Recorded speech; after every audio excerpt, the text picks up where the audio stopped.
So in this video, I'm going to offer you the 7 things that I personally use to lose over 120 pounds, achieve a six-pack, and get the body that I wanted, while also making that process a lot easier and simpler to follow.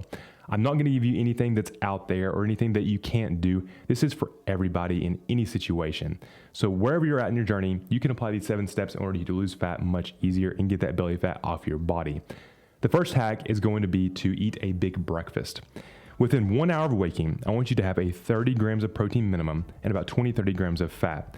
We're going to have this breakfast immediately in order for us to have a balanced cortisol response in the morning and also allow us to have a stable blood sugar throughout the whole entire day. When you eat that big meal, you're going to notice that you can have less cravings. You're not going to have this crazy dip in the afternoon to where you're like, oh my God, there's food over here, these donuts and everything at the office, I need to eat all of them. You're gonna have more willpower and concentration whenever you do have this big breakfast in the morning. The second hack is gum. And I say this because when you are bored or you are stressed or you just want to feel something in the middle of the workday, you often reach for candy, cookies, or maybe a soda. But instead of using that as our pacifier for us to feel better, we're gonna reach for a piece of gum. We're gonna get that chewing going to give us hey, we got an oral fixation, we're fine. But we're also gonna lower stress because if we're chewing something, we actually stimulate the vagus nerve, making cortisol go down and ultimately be balanced throughout the day.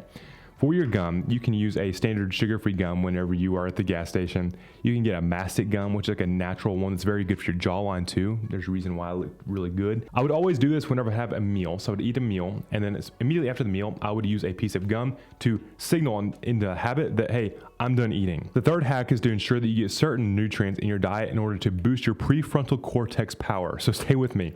Your prefrontal cortex is the seat of intention, of will, of decision making. Whenever you're on a diet, you often fall apart in those moments to where you are weak. Like you see this donut there and you're like, I can't resist, I need that. But if we're able to strengthen that prefrontal cortex and make it work better, then we have a lot greater will when we're around food to make it to where we can actually make the right decision naturally instead of trying to fight against it. So in your diet, I want you to focus on getting a few different things. We want to get enough choline. We want to get enough tyrosine. We also want to either supplement or drink green tea to get a compound called L-theanine. All these things together are going to help give you the precursors for the neurotransmitters for you to actually strengthen that prefrontal cortex power and willpower. And with doing this, you want to eat a nutrient-dense diet. And this looks like eating enough eggs, you want a lot of animal foods, you want to eat stuff that's going to give you all those ingredients for you to get the right signals for you to have a strong prefrontal cortex power. You can use my high energy diet model down below, which gives you a full list of everything that you need to eat. And if you eat that diet specifically, you will increase all your brain function in order for you to have better willpower. The fourth hack is going to be Smart Pop kettle corn. And this stuff is goated for snacks. This popcorn is 100 calories a bag, and it's going to be kettle corn, so it's a little bit sweet and salty.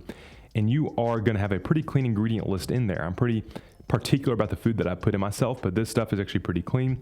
And I would sit there when I was back in the day, I would eat 4 bags of this at a time. And I'm telling you that's a lot of food. You get a whole entire bucket of popcorn for 400 calories.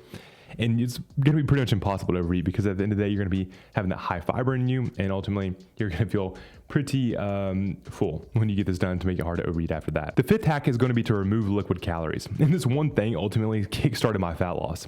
Back when I was 300 pounds, I would go to Starbucks every day and I would get a caramel macchiato, which is about 400 to 450 calories every single time you drink one of these. In order to lose 1 pound of fat, it takes a 3,500 calorie deficit. Me cutting out that one drink immediately put me into a deficit. So don't drink your calories. Start drinking water, carbonated water, or teas, and very occasionally a diet soda. These things will be very helpful for you to sort of eliminate all that liquid calories that you are drinking. The sixth hack is going to be non-starchy vegetables. I say this because these vegetables have very little calories for a lot of volume. Like if you think about having a plate of asparagus or a plate of broccoli or a plate of cauliflower, you can eat a whole entire 3 plates for under 100 calories. So eat as much of that stuff as you want. It's very high in fiber. You're going to get a lot of nutrients, and you're going to allow yourself to eat a ton of food at a time. Seventh hack is going to be to always have a bedtime snack. At the very end of the night, that's when our willpower is very low. We have no decision-making power, and that's the witching hour of fat loss is from 7 o'clock to bedtime. It's that time after dinner to where you're like, am I hungry or not? You've got the hunger pains coming up, and it's hard to stay on track. With that, always save 200 to 300 calories and having a snack right before bed. I would always save myself enough room for cottage cheese and Greek yogurt, maybe some rice cakes with a little peanut butter on it, or potentially a little bit of dark chocolate. At the end of the night, always make sure that you're allowed yourself just a little bit in order for you to go to bed and not be hungry all night. By doing this, you're also going to improve sleep quality, which will help you to have a better fat loss progress and ultimately manage your hunger the entire next day. And for the bonus hack, I want to tell you is to be busy but not distracted. And I say this because I notice whenever I fall off, I would always be in a state to where I'm very stimulated. I would be scrolling a lot. I'd be playing video games all day. I would have all these things going on. At that point, my brain is like so fried that I couldn't really think straight. And I would just unconsciously go back to my old habits of going through the drive-through line or going to the freezer to pick out a meal because I just didn't have any willpower. I didn't have any decision-making process in order for me to do something. So instead of being distracted, I want you to be busy. I want you to focus on tasks that are actually productive, like monotasks. So reading, if you can sit there and read, you're going to like in this state to where you completely tune out and you allow yourself to have 2 to 3 hours go by to where you're not eating. Take naps, right? If you're sleeping, you're not eating, guys, go to bed. And if you are at work, be at work. Like you can literally make that time when you're at work be your complete escape and not even think about food because you're in such a deep state of focus that you forget that it even exists. So these are some of the hacks that I used to lose over 100 pounds and it made life a lot easier for me.